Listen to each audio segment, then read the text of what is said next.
Oculi. And we are from Cornerstone Family Schools. And today, it would be our great pleasure to present to you Chocolate Dreamery by Claudia Haas.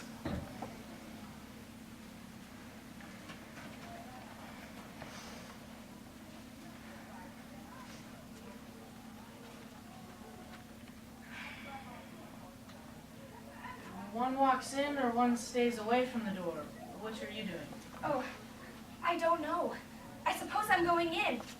I'm not sure. Then would you mind clearing the door so that I could enter? Well, sure. No, I'm going in. That's all right. You don't need to get the door.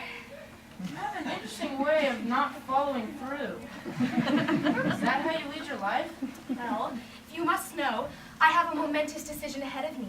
If I walk through that door, there's no turning back. Ah, a dramatic sort. But there's a flaw in your thinking. The door goes both ways. You are required to turn back. Ice cream shops don't offer beds for the night. But the decision to order a double fudge dripping chocolate cone, that is what bogs me down. Then order butter pecan. Butter pecan? There is no chocolate in butter pecan. Why would I order a butter pecan cone and cram myself full of worthless calories if I'm not going to get an iota of enjoyment out of the process? Who would do that? You're right. Stick with chocolate. Now, if you would excuse me. Of course I would stick with chocolate. That is, if I order. Listen, this has been great. I love talking to indecisive chocoholics on the street, but now I need to follow through and get what I came here for, which is an ice cream cone. What flavor? Vanilla. Vanilla? There is no substance to vanilla. Where's the meltingly velvet texture that is alive in chocolate? Where's the glorious aria that the addition of chocolate brings? You cannot order vanilla. It does not sing. I forbid it. I'm glad you've taken a stand. Since this is a huge step for you. But I can order vanilla if I wish, and I do wish. Do not knock vanilla. It has a purity of flavor that chocolate does not contain. If you don't move away from that door, I'm going to have to push you away. I'm a gentle soul. I would rather you not make me do that. Listen to that masculine logic. I am making you push me? Isn't that the way? Every time a female gets pushed by a male, the men of the world unite and issue a statement that a woman made them do it. You know, I just came for a vanilla cone. It was not my intention to get involved in the women's rights movement right now. Excuse me. Get the double fudge dripping chocolate cone. Please. I'll pay you. But I don't want to. But if you get it, then I could watch you eat it. You know, surrogate enjoyment. Please have pity and spare me from myself. I can't order chocolate. I would hate myself, so there would be no enjoyment for either of us. Now, if you would please step away so I do not offend your feminist nerve cells, I would like to get my vanilla cone. No, I'm going in. 6 months on the wagon depriving myself of one of the world's greatest gifts to human has been enough. I can handle one taste of chocolate. I am in control. After you. But what if I can't handle it? What if I have my double fudge dripping chocolate cone and then run down and then get some expensive chocolate because I've opened the floodgates? What if I use my charge card and charge so much designer chocolate that I cannot pay the rent? Or worse yet, what if I go to the local candy store and pick up some dime store chocolate? Oh no, you can't do that! What if I do succumb to the cheap chocolate which does not satisfy and I eat and eat and eat until... Wait, what do you mean I can't do that? Nothing. I mean... Wait a minute.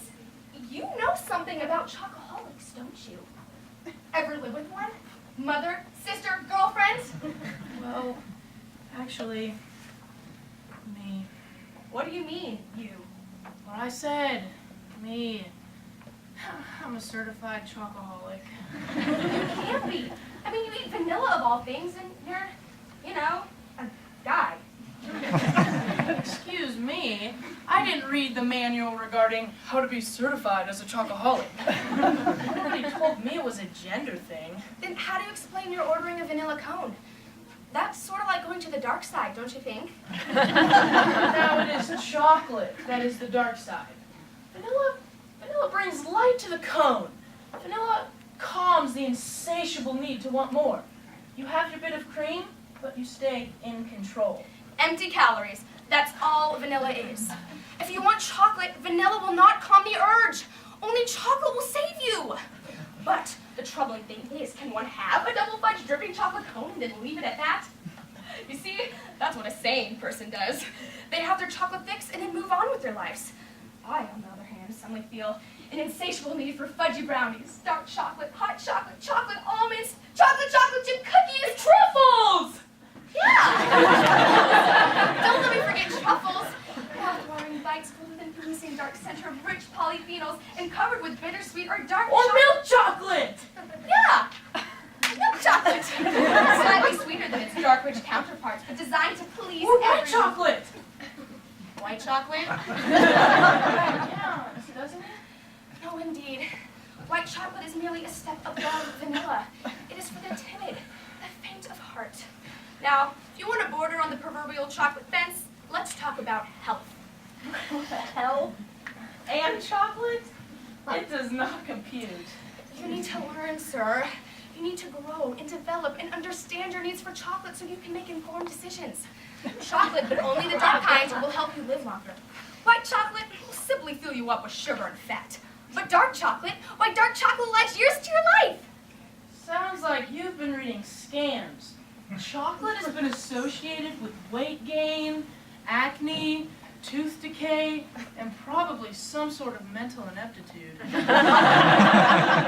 I mean, look at us. Two strangers debating the merits of chocolate while pining away for an ice cream cone. Pretty pathetic, don't you think? You are increasing my resolve to stick to vanilla. That cannot be allowed. A true chocoholic would not even entertain a thought of vanilla. A true chocoholic would remain loyal to the cause of the cacao bean. A true chocoholic understands that everything, and I mean all the food groups, taste better when dipped in chocolate. And a true chocoholic would not play around with the insipid qualities of white chocolate.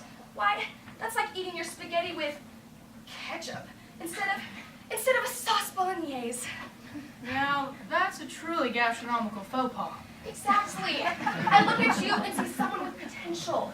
Someone who understands the need to eat food that is pure in spirit and not micromanaged. Margarine, Butter. mashed potatoes with chicken broth, Mashed potatoes with milk or cream cheese. iceberg lettuce, Radicchio. Endive. A bed of baby greens. non-fat cooking spray, Olive oil. skim condensed milk, Cream. egg white omelets, Bacon. And 2 eggs sunny side up. with hash browns fried in oil, of course. Of course. You have so much potential. You need to rid you of your tendency to go for second best. Do not flirt with white chocolate. It does not fuel. Do you know that one morsel of semi-sweet chocolate will fuel your body to walk 150 steps? 150 steps. That is something your doctor won't tell you. Do you know that dark chocolate has more than 500 flavor components? More than twice the number that is found in vanilla? Or dare I mention, strawberry? Strawberry. Yes, that pretty flavor that should be banned from ice cream shops for its color alone. Now listen closely. There was a study done in Harvard of 8,000 male graduates, and guess what? Those of them who ate dark chocolate on a regular basis, and I mean daily, every day of their lives, lived longer than their so-called healthy counterparts who abstained. Really? There are 8,000 male chocoholics out there? I'm willing to bet there's more. Hundreds of thousands, probably millions. Why, you are one of the largest unrepresented majority in this country. Don't you think it's time you came out of the closet? Eat that chocolate. Feed your body with polyphenols. Don't cower from reducing the oxidation of your low-density lipoproteins. Protect yourself from heart disease. Think about a dark chocolate today. I will! Right now! I'll get that double fudge dripping chocolate cone and we can share it! No thanks. Come on! That's an offer no chocoholic can refuse. I'll get my own. And what if the floodgates open? What if you can't control yourself and go into debt buying out the stock of this town's chocolate? I think I'll eat some dinner first. I'll fill my body with the bounty of this great earth, and then afterwards, the double fudge dripping chocolate cone will be the icing. But what if afterwards you lose control and go to a 24-hour convenience store and buy Devil's chocolate icing to eat alone while listening to the Late Show? What if I get hit by a bus after weeks of deprivation? After weeks of sustaining my body on carrots and lettuce? If we were meant to be bunnies, we would have been given long ears. Thank you. For what? For helping me see the errors of my ways. For letting me work through my issues and discover that chocolate is the answer. To thine own self be true. Shakespeare knew what he was talking about. I bet he was a closet chocoholic. Well, I'm off. Enjoy your double fudge dripping chocolate cone. Wait a minute! What? You can't do that. Do what? You can't turn my life upside down and then waltz out of my life.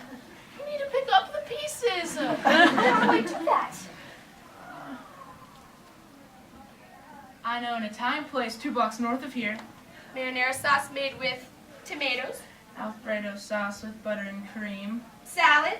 Caesar with croutons, egg yolks, and freshly grated Parmesan. Bread. Baked on the premises.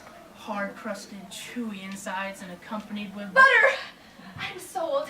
They don't happen to have a chocolate hazelnut tort on the premises, do they? Covered in dense, dark chocolate. Okay then. There's just one more thing I need to know. Well, what's that? What's your name? Rick. Why, hello, Rick. I'm Chelsea. We could savor some mighty fine meals together. Bon appetit. Shall we?